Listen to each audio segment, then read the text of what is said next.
Hi everyone, welcome to Modern Hmong Girl.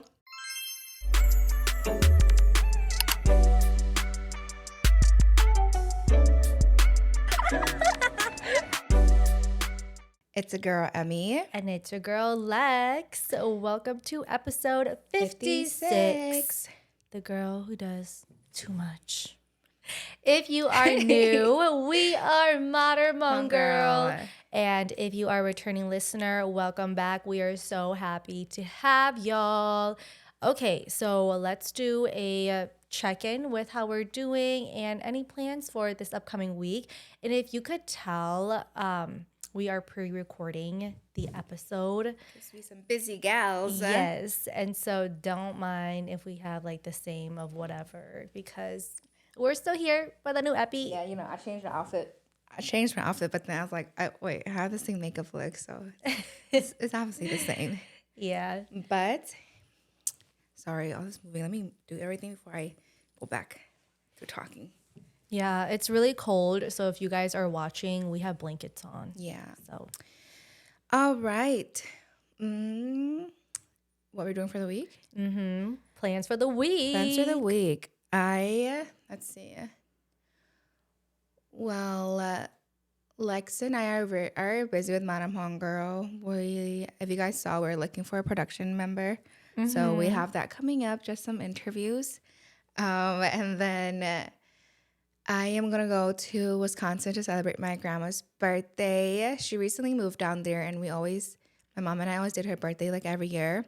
And we call each other every day. And she's always like, I miss you guys so much. And she's like always crying. So my mom were like, okay, we need to go visit her and do her birthday. So we're doing that this weekend. Hopefully the weather is fine. Oh my God, we didn't even talk about the weather. Oh, right. That snow that came. Oh, I'm pissed. Yeah. I mean, I'm not surprised because I feel like something like this always happens when we're about to go into fall. But Lord, was I pissed the fuck off because I didn't get to do my freaking nails. And then, the snow was just too much snow. I had to shovel the snow. So I was tired. And I woke up sore today. I was like, damn, why do my arms hurt? But it's because I had to shovel the snow. That was your workout. Sad. Yep. I told them that was my workout yesterday because I was going to work out. But then I was like, I shoveled snow, so that counts. No, literally though. That shit was a whole body workout, okay? Yes. And with a big ass driveway, that shit was a fucking workout. But I'm really looking forward to seeing my grandma because I really, really miss her, and I hope I get to see my sister as well, and hopefully get to meet up with some old friends. Talking about the weather too, I think there's going to be one last snow day this week. I don't think it's a snowstorm, but just like a snow day. Yeah, I think it's Tuesday or Wednesday. Oh God, let me look at the weather app right now. As long as it ends this week because I need to fly out and I'm not trying to be stuck motherfucking here. Let me knock on some wood. Because okay, yes, it is Tuesday. Yeah, which is tomorrow. Oh my God, I'm not looking forward to tomorrow. Oh, I think I'm staying home. Oh my God, I was going to do my nails tomorrow. Ooh, I hope I could get to work from home tomorrow too, because today everybody has the day to work from home, and so hopefully tomorrow we can work from home too. And then it's snowing again this Sunday. What the heck? This Sunday? Yeah. Did it just change? 55%. Did it just change? Because it wasn't. I think it did change. Saturday it's raining. The fudge? Yeah. Oh, for me, Saturday's just cloudy. Well, for Blaine, just St. Paul. Okay. What? I'm in St. Paul right now. Me too. Wait, why does your St. Paul look so bright? We in the right St. Paul? I mean, there's no other St. Paul. Yeah, but okay. I have two St. Pauls. Oh, make sure you're. What the heck? Oh, well, what's the other St. Paul? It's also here too. What? Wait, that is so scary. Weird. Let me go to let me search up St. Paul, see like what's going on. Oh my God. What if I can't go see my grandma anymore? Stupid weather. Oh my goodness. I hate you.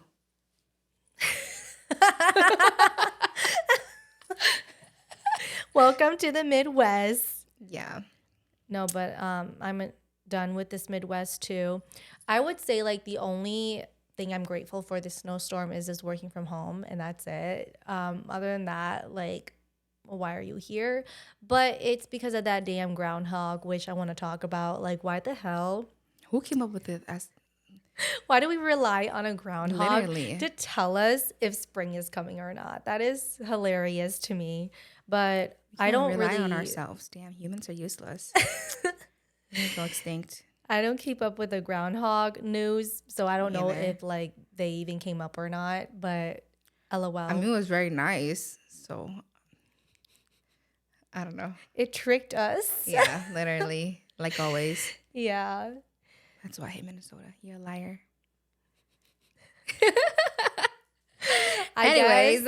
it is just full of lies here in Minnesota per the usual. We don't know if we're even going to get another storm this upcoming March.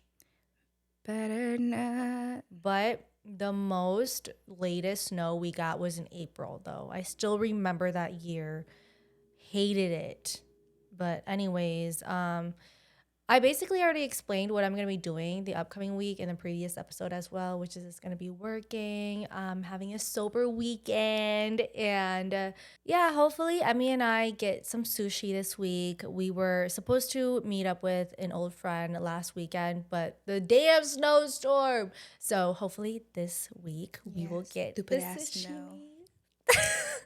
As where Emmy has like a passion for this weather, like not a good passion, like a hatred passion. I really hate it. Like, I hate it so much. So I don't know why I'm still here. I'm just stuck here. But yeah. All right. Episode 56. The Hmong girl who Does too much. Oh my I'm pretty sure you God. know one of those. Yes. Like almost every Hmong girl. Right. In a good way. In a good way. But obviously leading to a bad way, right? Yeah. Like we shouldn't be doing all of that. Okay, so what is the girl that does too much? I mean, in my definition, the girl that does too much is the girl who does everything for everyone. Ooh, You know? yes, just simple terms. Yeah, the girl who does everything for everyone. Yeah. The yes girl, you know? Like, yes, yes, yes, yes. But, and I mean, like, it depends on what we're talking about, right? Right. But yeah, that's my definition. I like that. I will also agree with it. I think that a lot of girls struggle with this because we always want to be that model for everyone and we always want to not disappoint anyone. And so we're constantly at a young age being told that we must say yes and must be obedient and must do things for others to show that we are kind and we understand and we have a big heart, because as a girl and as a woman, we are taught to be like that and we should be like that. But how long should we be like that until we blow up and then people are like, oh, that is not who we thought you were. And then they start shaming you and they start, putting you in your place when that was never your place in the beginning, because you just never knew that your place is somewhere bigger and better.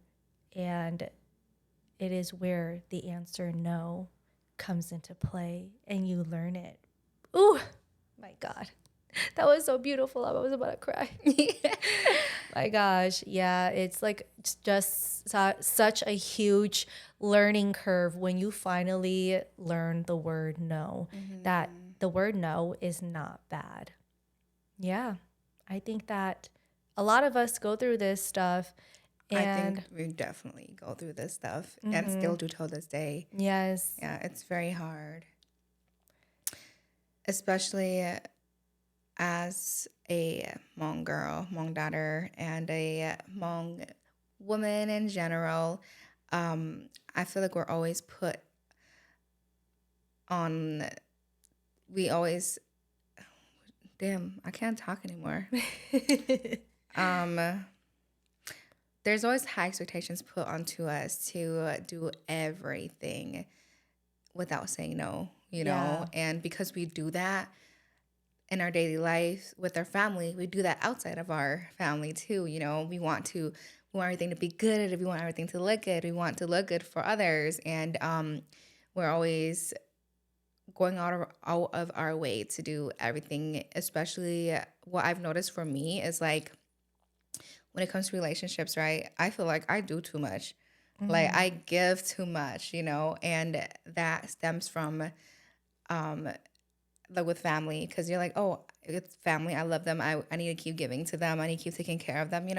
So I think it's very, very hard to break from that. And I still struggle with that till this day, too. Yeah, Yeah. agree 100%. And it does really start with your family because, like, being in family, saying yes to everyone, and then when you go out to the real world, you get your first job, you don't even realize you're saying yes to all of them Everything. because, it's just in your nature. And once when you start saying yes to them, they start realizing that, oh, like, Lex, she's a pushover. Like, of course, you can just tell her. It's the like, Like, she's such a team player. When I realized, yes, damn, I'm right. doing everything. Like, But the what? subtext is that she's a pushover, so just give it to her. Yeah. And so that's why I'm like, oh my God, like me being in this real world, or not the real world, but like the outside world, like they're just giving me everything, like how my family gives me.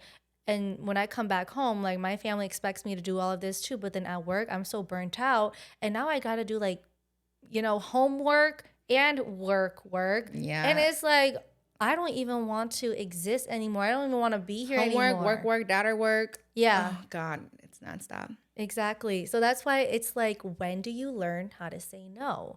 It's when you finally draw your boundaries and you're just like, I am done. You have to.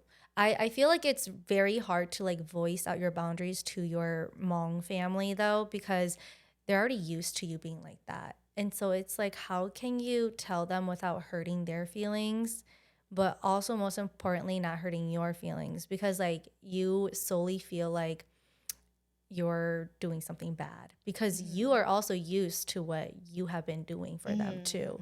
So it's like, how do I not do too much, because this isn't normal. Doing too much is never a norm. It is actually just something you do because you love them. Because I feel like when you do too much, it's like when you would want to do too much. But when it starts becoming a norm, it's just very expected of you and you get burnt out fast. And then when you don't do it, they're like, oh, why she like that? What happened? And it's like, Yes.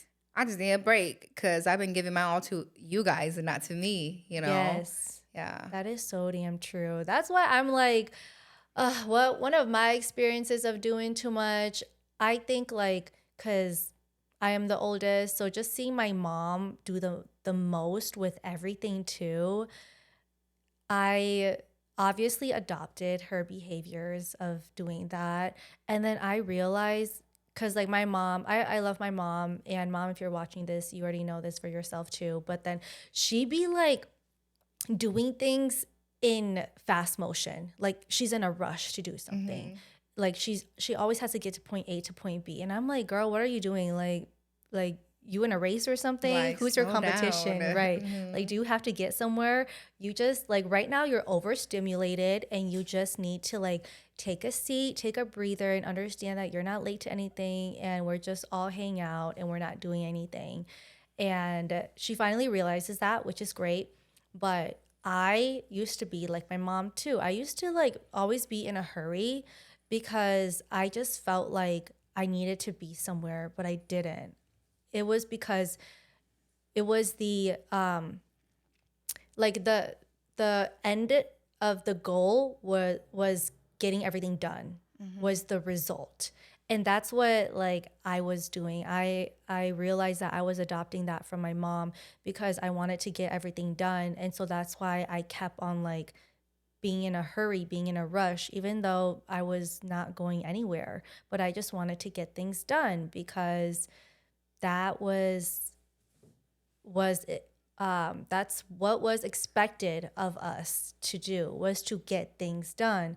And so I like noticed that I was like in my 20s and I was doing that, like early 20s, or like even in high school to like my early 20s. I was like, why the hell am I in such a rush for? Like I need to just learn to just be chill and like unwind, take a breather. Why am I like, especially in the shower? I'm just like, why am I like scrubbing my hair so fast? Like, why am I washing my body so fast? Like, I need to get out of the shower and then I need to go to sleep. Like, girl, you are not gonna go to sleep once when you go on that bed. You're gonna go on TikTok or something.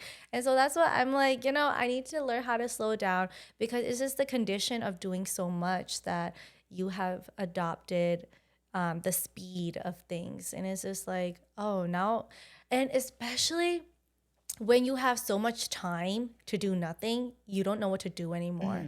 It's like, oh, I have a whole day and I don't know what to do. It's like, oh no, because you were so used to doing what you have been doing. I feel like you're so unproductive. You're not doing anything useful. Right, Like you're just wasting the day exactly. away. But those days are not doing anything is much needed for Right. yourself. Not for Yes. anyone else but yourself. Yes. Yeah. And so that's why like I learned to just calm down and just be like, I don't even need to get anywhere. It's not a race. I'm exactly where I'm supposed to be. And, if I want to complete a goal or something, I'll set a realistic timeline for me. Yeah. It just doesn't have to be done the next day or whatever. And so I think that definitely finding that within yourself, how can you draw a boundary with yourself first before you can draw a boundary with your family or friends or whoever? Because it's so important that you take time to yourself to not do too much, to not put so much on yourself. And like, I just, yeah, now that I think back, I just remember like I did so much. And now I'm just like cringing because I'm like, ew, I did so much for like people who don't even care. But it's okay though. I put all of that energy back into me. So, As long as you know now. Right. yes, Life is always a learning lesson. period. Yeah. How about you, Miss Emmy? For me, I would just say everything's just like around my family, saying yes to everything and always doing things for them and never things for me or never putting myself first. Um, yeah, I think that is something I grew up doing and I still do now. And I've been doing a lot better with saying no. Um, I guess biggest thing is like babysitting. Mm-hmm. I'm always saying yes, yes, yes, because I'm like the only auntie left on our side that is not married. So I'm always like the go-to babysitter. But the other day, my sister-in-law, which I so appreciate, she messaged me asking if I could watch my niece, and I was like, yeah, of course. She's like, you don't have to say yes if you're not able to. It was just such a good reminder that I don't always have to say yes even if I'm just at home, I could say no Mm-hmm. because maybe I just want to not do anything because I'm so tired. Um, so I truly appreciate her for that. But I think it's still a lot harder, maybe for my other siblings to understand that, I think it's hard for them to understand that their baby sister now has her own life and she has things she needs to do. So, yeah, there just comes a time and place where I think I kind of there what made me like finally draw the line was this one incident where one of my siblings were like, "Oh, I'm booking you this weekend to watch the kids." That was when I was like, "Okay, y'all treating me like I'm not a person, like I'm not, an individual. You just want to book me. It's just kind of crazy, right? If you're booking me, then pay me. Period. If you're gonna be like, hey, can you watch my kid? Okay, but you're gonna book me, then pay me. The heck? But I love my siblings and I love my nieces and nephews. But sometimes there just comes a time where you just kind of need to draw that boundary. And ever Yes. since I've drawn that boundary, I think it's been a lot better for me. Um, uh, but I think sometimes there's just still misunderstandings where they think I don't want to watch their kids. Well, that's not the case, right? Right. And I think it took a lot for me to get over that guiltiness, feeling of guilt. Um, but we're all older now, and you guys are adults as your parents, and I'm an adult as well. So I think for me it was just that, and ever since I've learned to um, say no from that. I think I've been doing a lot better and doing a lot more for myself throughout the past, I would say 2 years only. But 2 years is a lot for me. Yeah, so I think that is for me family wise. And then, like I said, relationship wise, right? Doing too much. I feel like because I was never given much of things, especially coming from like and a family of immigrants, and just having things, always passed down onto you and whatnot. I love like giving to others, even if I'm struggling so much. I still love giving. So I feel like for friendships, even and relationships, I just love giving so much because of the thought of, oh, I would love them to have that. That would make them so happy. But really it's just, oh, I would be so happy if I got things. Mm-hmm. So like that. And I think I've been doing a lot better just starting it this past year of like, okay, if I just me giving does not, if I don't give, doesn't mean I don't love them. Right. So, but then my love language is just, I just love acts of, um, uh, well, I just love giving and I just love cooking. That's acts of service. So Yes. Mm-hmm. yeah, I feel like no matter what, I'll just always love cooking for my people. Yes. So that's not even like a general thing or anything. I just love Mm-hmm. cooking. It's just my love language. But yeah, I think for me, it's just giving too much of gifts and giving too much of myself emotionally and mentally and physically to them to a point where you start losing yourself, right? Yeah. Yes. So that's where I had to go through like a past relationship to really realize that I really give myself so much from the very beginning that even like towards just a few months in, I'm already like, who am I now? I'm not even an individual for myself. I am a person that I made myself. Like I molded myself into a person for them, not me.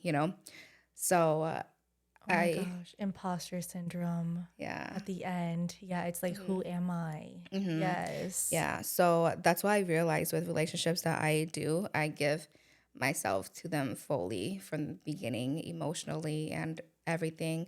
And you have to go through a very bad, I would say, heartbreak to really try to stay away, to learn from that and be like, the fuck was wrong with me, you know? Because now I'm Yep. like, bye, no, and Mm-hmm. I'm still such a lover girl, but Yeah. because of that, I've learned to draw the boundary and to really slow it down and take it slow because the one that loves me will love me for who I am and not love me for the person I'm molding myself to be for them. That will look good in their eyes. Right. Yeah. Exactly. 100%. And that's what really like the girl that does too much Mm-hmm. do. It's like, I am going to put myself through all of this for you Mm-hmm. because at the end of the day it is for you, and that is what like we have been conditioned to do in our family. But now that we are realizing it, now that we are conscious of what we are doing, I think that we have been doing a great job Mm-hmm. with just taking more time to ourselves and loving ourselves, pouring that energy back into us. And at the end of the day, like, we will always have big hearts. And I don't want to say like, oh yeah, like we have such big hearts. Da, da, da. No, that's not what I'm saying. I'm just saying that at the end of the day, we will like love a lot, but you also have to remember to love yourself too. Mm-hmm. And that is such a huge struggle. I also think that's why there's so many younger I think younger women now just finally finding themselves and finding the career and Mm-hmm. who they are because they've never lived as their true self growing up because they've always lived as another person in people's eyes. Yes. So, yeah, I think definitely put the energy into you, put that love into you, find yourself. You can definitely love yourself and love others with a boundary. So, it's very Mm-hmm. important to draw that boundary, especially with family. Exactly. You know, I just look back and like, if I have never went to college, I feel like I would still be living in my family's shadow. Like if I didn't go to or move to the college dorms, then I would still be living in my family's shadow. And that's kind of sad to say, but it is really true though, because, you know, growing up and just trying to be the model for my siblings, and while being the best daughter for my parents, I was always like their secondhand person. And so I would always be worshiping them and making sure that everything that they wanted and needed, I would give it to them, you know? And I remember like when they blamed me for something that I should have done for my siblings. And that was like one of my breaking points where I was just very confused as to why that was my obligation. But that's when I just realized that, okay, I really, really have to like build my own life, you know? Like, yes, my parents are part of my life, but they are not my life. But I love them. Just because they're not my life doesn't mean I don't love them. And so at the end of the day, when you realize that it is your life, then that's when you finally have full autonomy of yourself. And always at the end of the day, you have to take care of yourself before you can take care of other people. Just like when we're on an airplane, if it's an emergency, if the thingamajigs come down first, you got to grab it for yourself and then you can grab it for other people. Because if you try to grab it for other people, I'm sorry, you're going to faint. And then, like, who's going to help you? No one. They're just going to be stomping on your body now. Like, that's why you have to help yourself and then help others. So, so very important. This is like totally like not related to the topic, but I think with parents and the oldest kid and siblings, right? I'm not a parent myself, but I feel like a lot of parents forget that your oldest sibling, the oldest child, is not the parent of your kids. Okay, you have the kids; it's your responsibility. Yes, the oldest sibling will help out here and there, but it's your responsibility to teach them, to feed them, to clothe them, and everything. Take them where they need to be. And if you need the help, then yeah, the oldest sibling will help. But it's not their responsibility. Your kids are not your oldest kid's responsibility.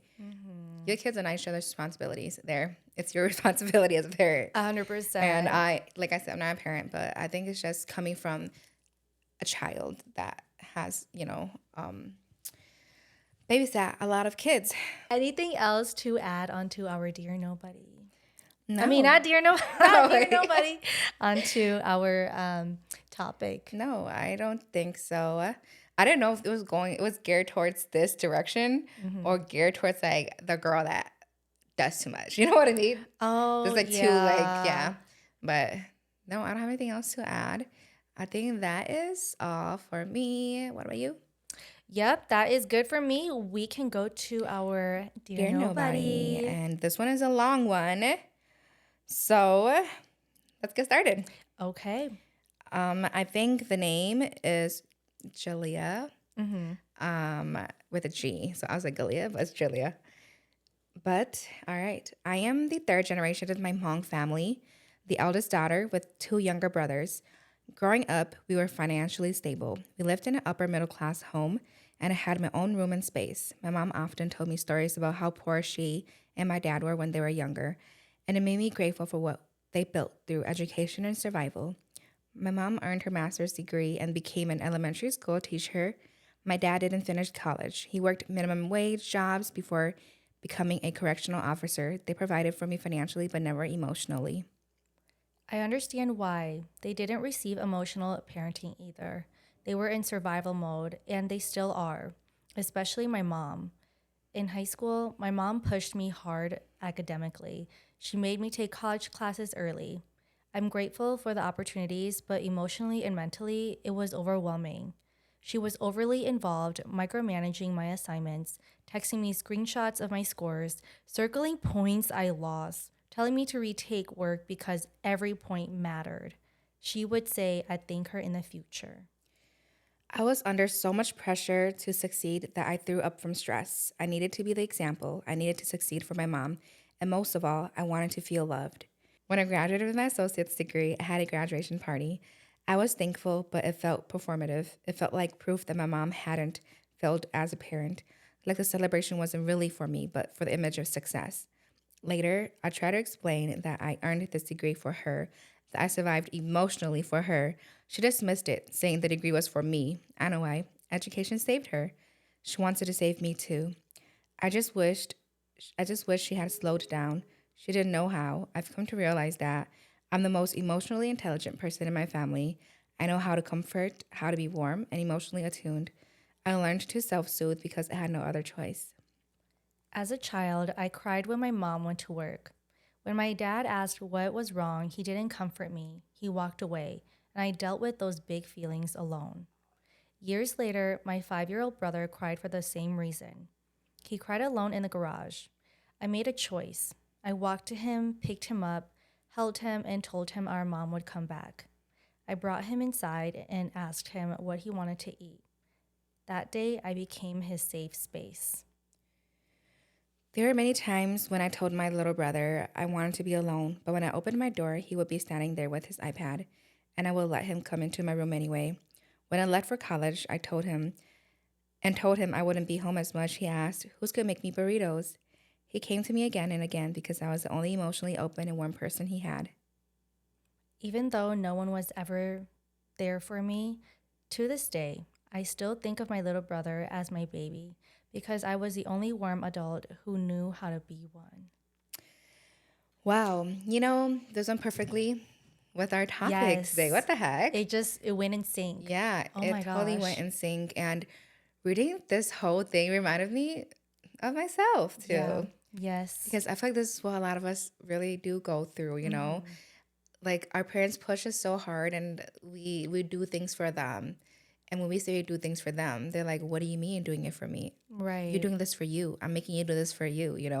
Like when I went to college and I was gonna pursue a nursing degree and I told this for my mom was like, "It's for you. What do you mean?" But I'm like, this is your dream. I wanted to pursue it for you. And I Yes. think it comes to a middle ground when we have to understand that our parents do push us to do better for us, and then we want to do better for us, but we want to do better for them to be proud of us. But then at the end of the Exactly. day, it is better for us. So I think it really comes to a middle ground of understanding each other, and communication is just so important. I know it's so hard for our families or Hmong families in general to communicate. Just communicate, understand. Communicate without bias, communicate without arguments, just communicate truly as you are for opinions without, any hatred or any type of that thing, but it's so hard. And honestly, you seem like the oldest sibling, from what I read, and I think you did amazing for yourself. And I think I know it's very sad to not have that support within your family, even though you crave it so much. Even if you have like that support from the outside, right, from friends, it's not the same as not having it from your family.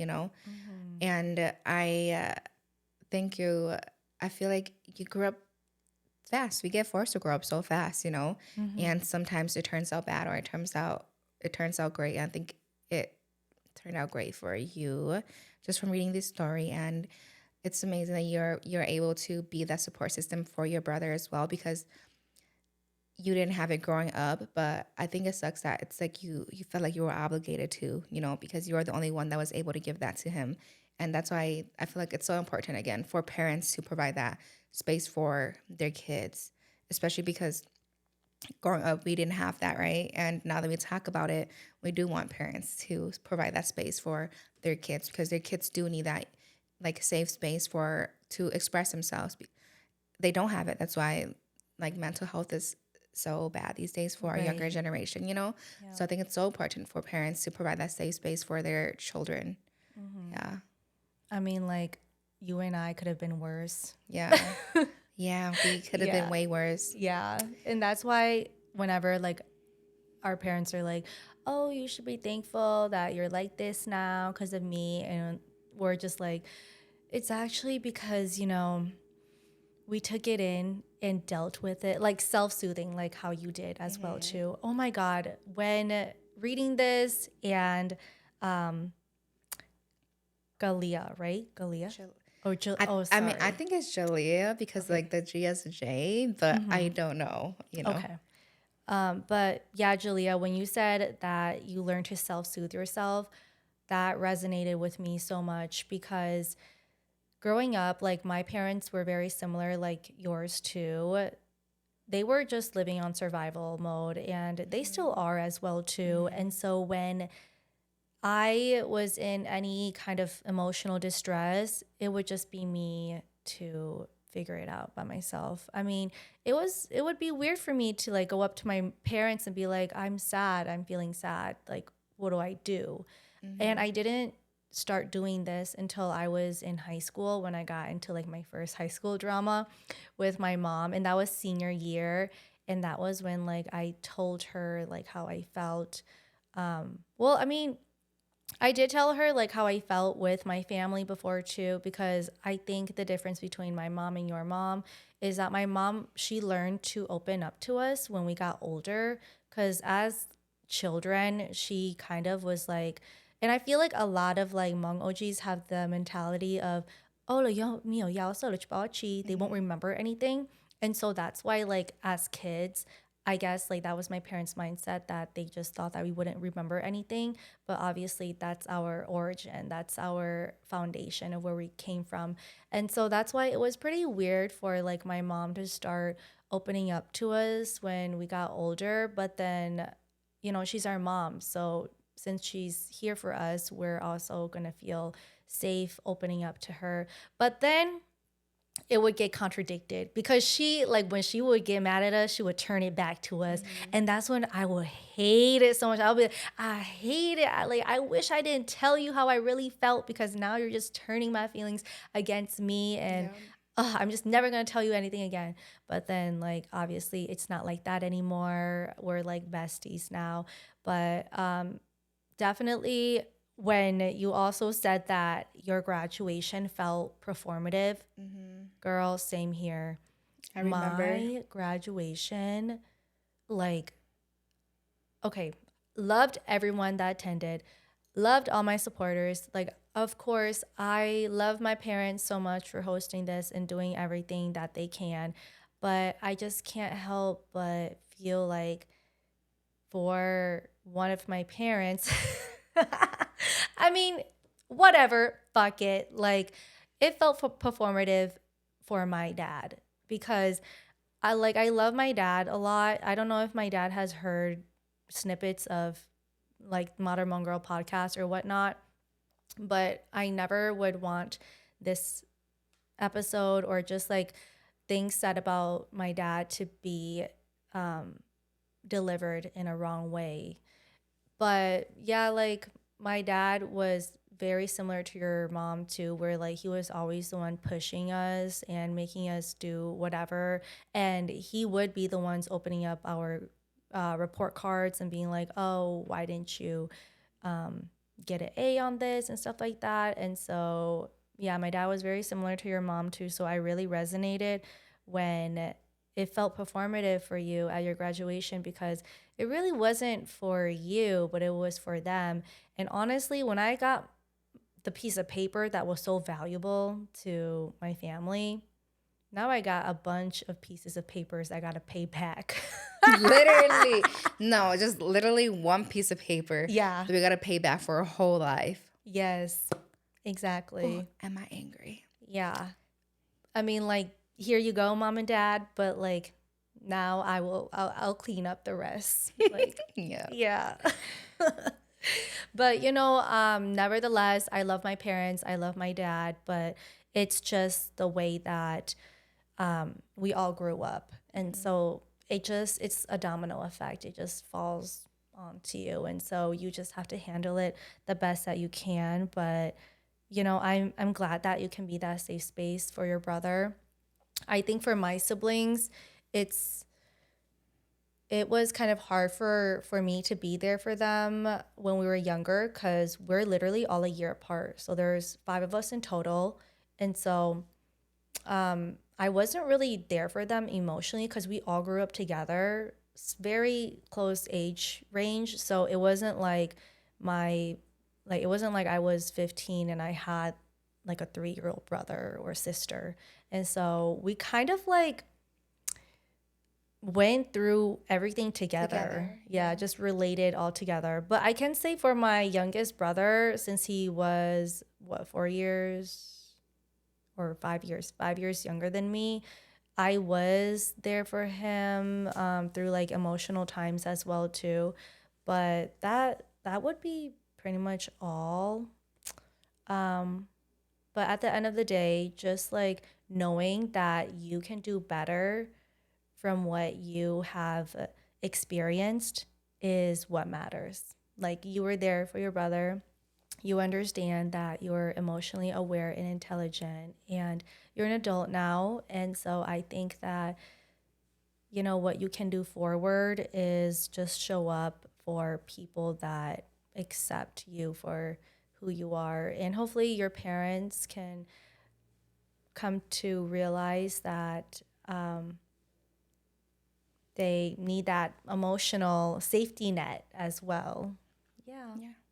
Yeah, and I hope you continue to show up for yourself, and I hope you have found people in your life that will continuously show up for you, like how you do for them. So, Yes, absolutely. yeah. Okay, shall we go to advice of the week? Yes, advice for the week. What's yours, Lex?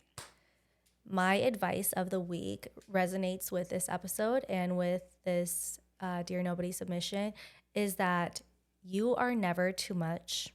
They just want less. And that is all. I love that. Yours, Emmy? My advice for the week is never keep it in, let it out. I have found that keeping it in, Snaps. keeping it in, you just explode, and explosion is not great. So just let it out if you need to. Cry if you need to. Scream if you need to. Be angry, be mad. Yeah, but always let it out. 100% agree with that. Okay, like off topic, but I don't know why, for some reason, I haven't been able to cry like when I want to cry. Is that an issue? Maybe I should talk to like a psychiatrist about this. I mean, like, I'm not really sad about anything, but you know, when you just kind of want to cry, it's like, No, why can't I cry? I don't think so. Oh, wait, no, wait. Oh, okay. I mean, I don't think so, like with you, but like I don't have moments where I just want to cry. I think I have moments where I feel sad because like my period is coming. Yeah. But then other than that, I don't have moments where like, oh, I want to cry.